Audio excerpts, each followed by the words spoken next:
Some of you may be here back in the 60s, but they regulated spring break right out of Fort Lauderdale. Yep. Okay?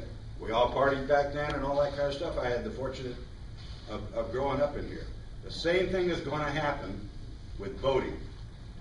George often says, I say it too, I don't even know if they want us here.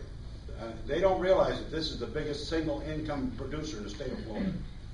And it's, I think we have a legitimate gripe about this. I agree. Bob spent millions and millions of dollars. I have a simple solution for George and I, and that is to, with Daniel Rousseau, because he had to go in there and put in and bring everything up to code. I understand if you build a new facility like Greg did, you have to bring it up to the new code.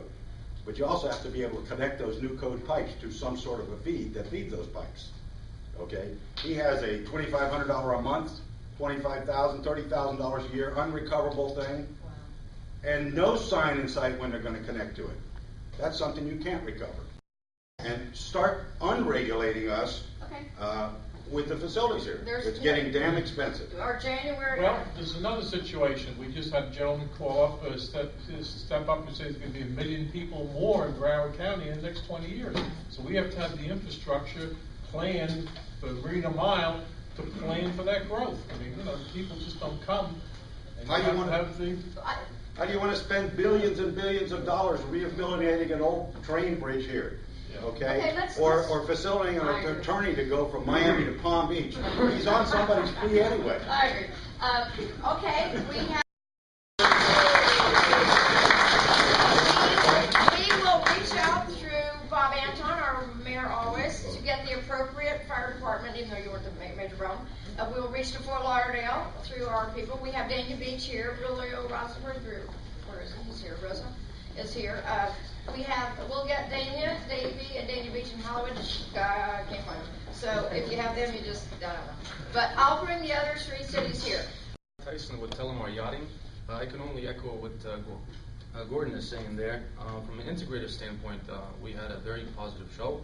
A lot of action with some of the shipyards in Europe more than here, even though there's some activity as well in the USA.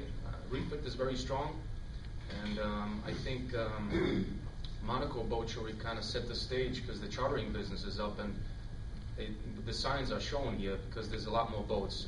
Whereas in the past couple of years, a lot of the boats would stay in the Med and just be tied up. Now they're moving, they're coming here, passing through Fort Lauderdale, going to the Caribbean, and it's definitely it's a positive thing. Thank you, Greg. Greg Ike, Westport. This show was probably one of the best shows we've ever had. We sold a 40-meter before we even went into the show, the night before the show. Yay, we're clap. We have a couple of deals pending, very, very strong. We have a lot of repeat customers coming in. Some of them looking to buy the same boat over again, which is new.